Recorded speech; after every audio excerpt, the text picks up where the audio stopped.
Today I want to talk about art and what makes something art, um, and what makes something not art. You've seen this image before. This is Edward Hopper, Nighthawks, and I talked a lot about it formally, but I want to sort of talk about the difference between subject and content, or the motif and the content. So what you have here are people in a diner, okay?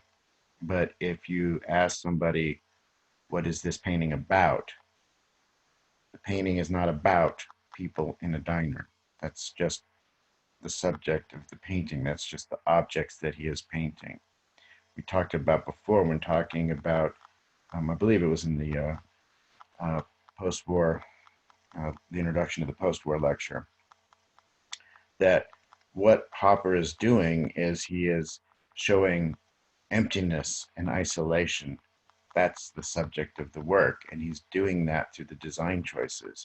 Specifically, the amount of space that he has around these figures that are barely interacting with each other, right? So they're sort of displaying their own isolation within this vast space. And this is what I'm talking about, where it's the formal choices. And this is what we were talking about in the critique. It's the formal choices that the artist makes that conveys the meaning, and you don't want things that are going to get in the way of that meaning. Okay, so yeah, I think the reason a lot of why a lot of people like this painting is that it's got this sort of old-timey film noir look to it, and that's what's attractive to people. It's become sort of a cliche now in popular culture, this image, and all kinds of different versions of this image. But what people responded to first was this sense of isolation. I did talk a lot about rhythm and the repetition of shape in this, but the main thing that you need to understand is how much space he is putting around these figures. The horizontal axis. Remember, we talked about the horizontal axis as being a more um, calm orientation, and really emphasizing that horizontal, making it a longer horizontal does that even more, and then getting re-emphasizing it with all the rectangles that are happening within the piece. Okay, and you're going to see this again in future work. That's the other thing that a lot of times students have a hard time figuring out about what art is. An artist um, sets herself a problem and then explores that problem oftentimes for her entire career. One problem, 50 years, okay? Just different facets of communicating that particular idea. Oftentimes, that's what we're talking about when we're dealing with art. Um, so you're going to see, I'm going to show you some more Hopper paintings, and you'll see that this idea of foreboding, isolation, emptiness, all those themes recur in his work. Okay, the subject isn't always diner, but a lot of times it involves architecture and it involves people. Okay, because he was a representational painter. He's not an abstract painter. This is also people in a diner. Okay, so you can see how um, unimportant that description is, because this feels so different than the Hopper painting. This is Norman Rockwell. Norman Rockwell is not considered, uh, didn't consider himself to be a fine artist. Norman Rockwell considered himself to be an illustrator. So he was making these images, paintings for magazine covers. He was a skilled technician. He was able to paint in a very um, naturalistic, representational style, but he was not about making art. The Hopper painting resonates because of the disquiet in it. It's unsettling. This is the opposite. This is, and this really is sort of a representation of what Clement Greenberg talks about is kitsch. Kitsch is art that confirms or images. You wouldn't use the word art, but it could be images, it could be music, it could be a movie, um, that confirms your outlook on life.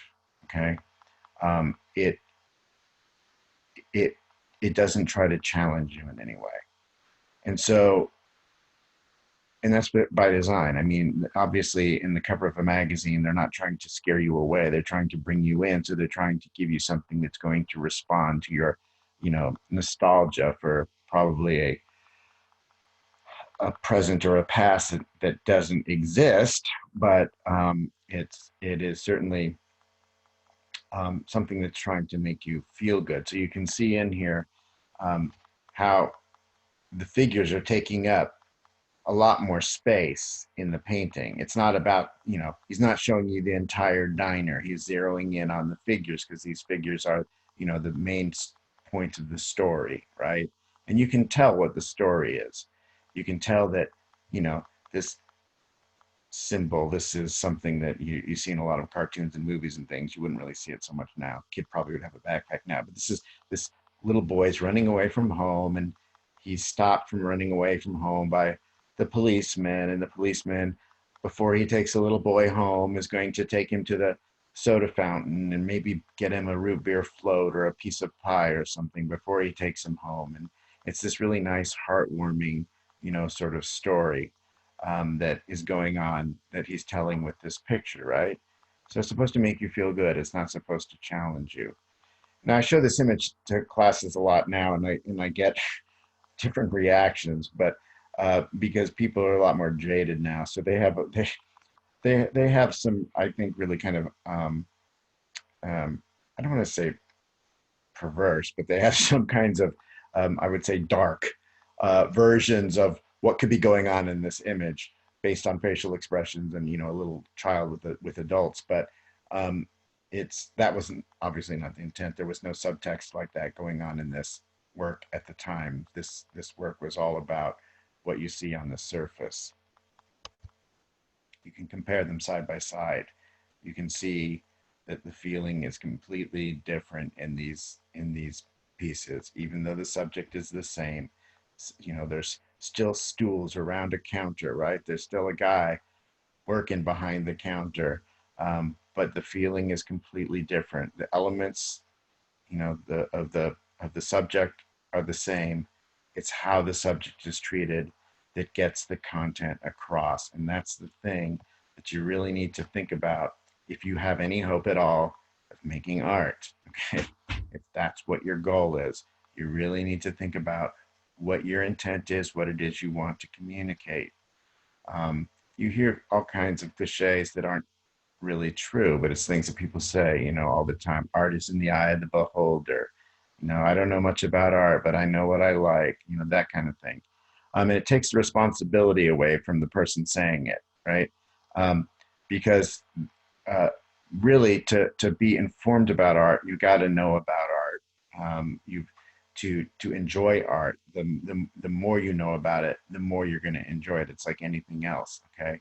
So it's something that you have to learn about um, over your whole lifetime, really.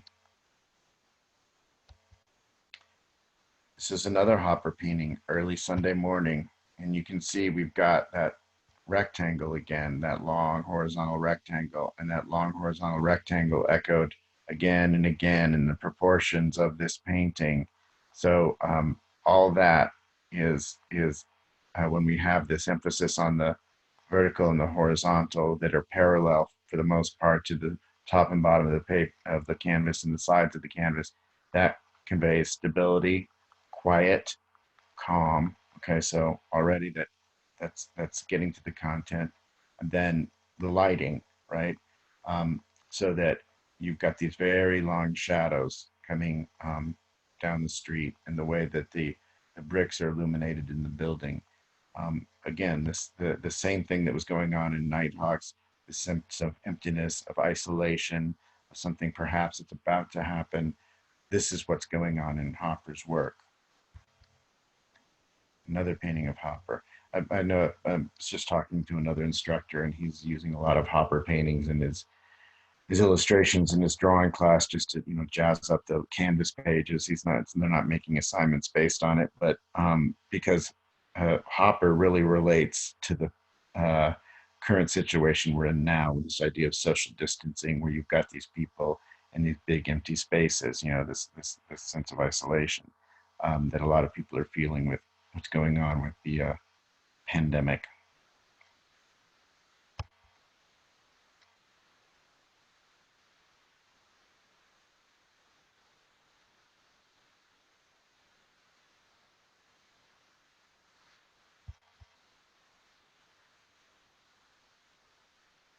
The figure could even be looking directly at you, and you still get that feeling. That's that feeling of the emptiness, um, that slow movement. You see the very subtle diagonals going on in here, almost, almost horizontal. You can see the importance of all this space, which is what I was trying to get you guys to do in the wet and dry assignment.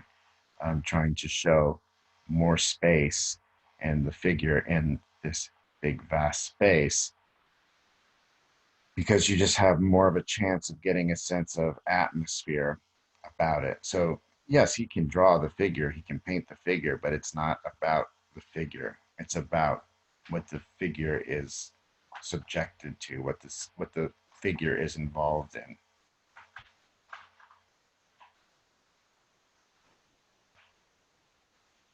Very interesting framing and cropping on this.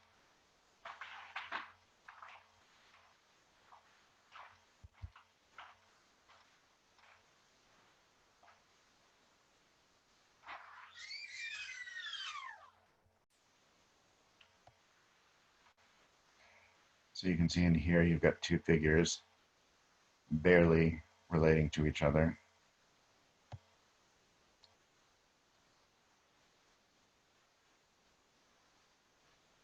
Hopper had a complicated marriage, but I believe, he was married for a long time.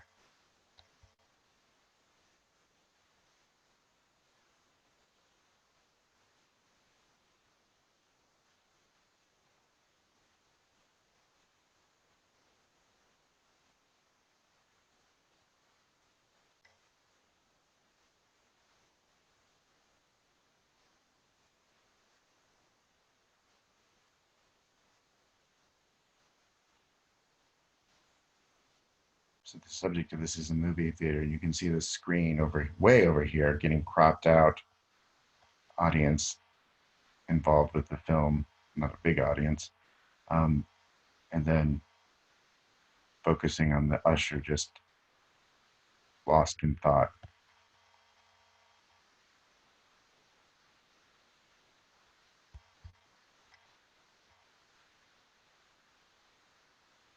Great use of color in here, close tonal relationships. So not a lot of saturated color, very muted. Um, all the values are relatively close in range. Not a lot of strong contrast, but there is contrast.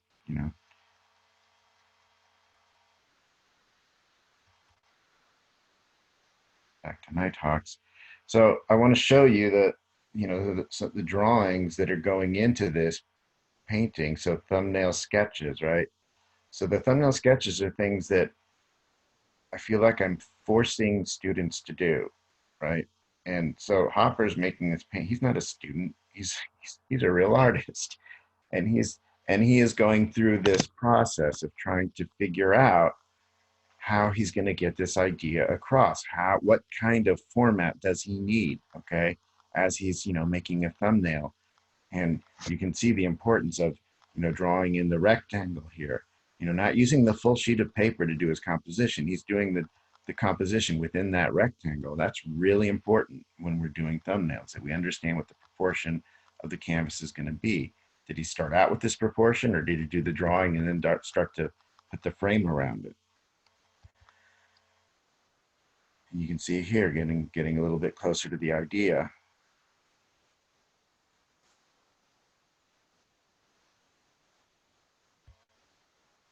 And then individual studies where he's looking at, the individual objects, trying to figure out, what those are going to look like in the painting. So we would do sketches like that probably on site and then take them back and put them into the painting. A lot of times now, if we were probably having to construct a painting like that, we would, we might sit there and sketch, or we might just take pictures with our phone. It's a tool that we have.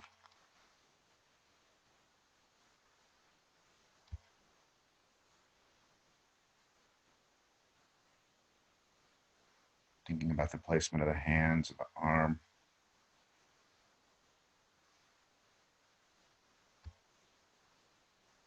And then a more finished study. So look at all these steps that are going into the drawing or the painting. All the steps that students want to skip, okay, as somehow being unimportant or not necessary. And it really does help you to figure out, because the other drawings that you saw, for the most part, didn't really have value in them, those thumbnail sketches. And now he's really thinking about, well, what are the values going to be in this painting? That was something that I was trying to get people to think about in their critiques, because they're critiquing the artwork. They're not really coming up with any kind of coherent content or any kind of theory in the work.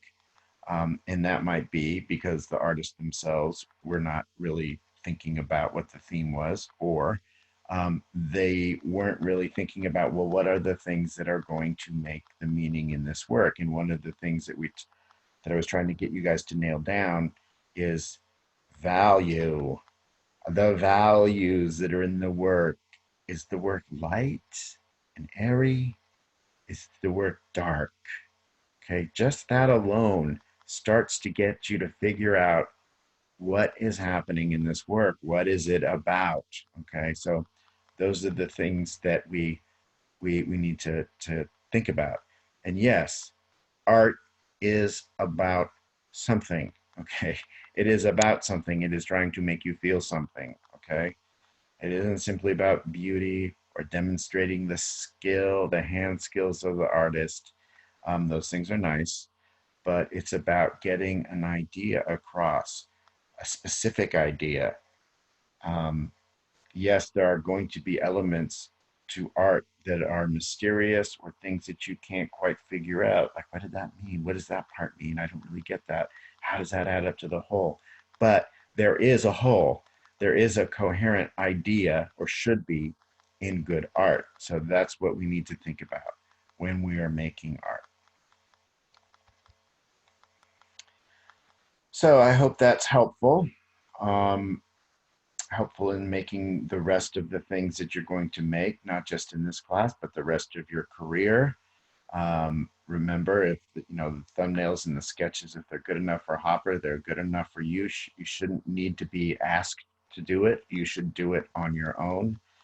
It's going to be the difference between you making something that's better than what everybody else is making, or you just making something that's average.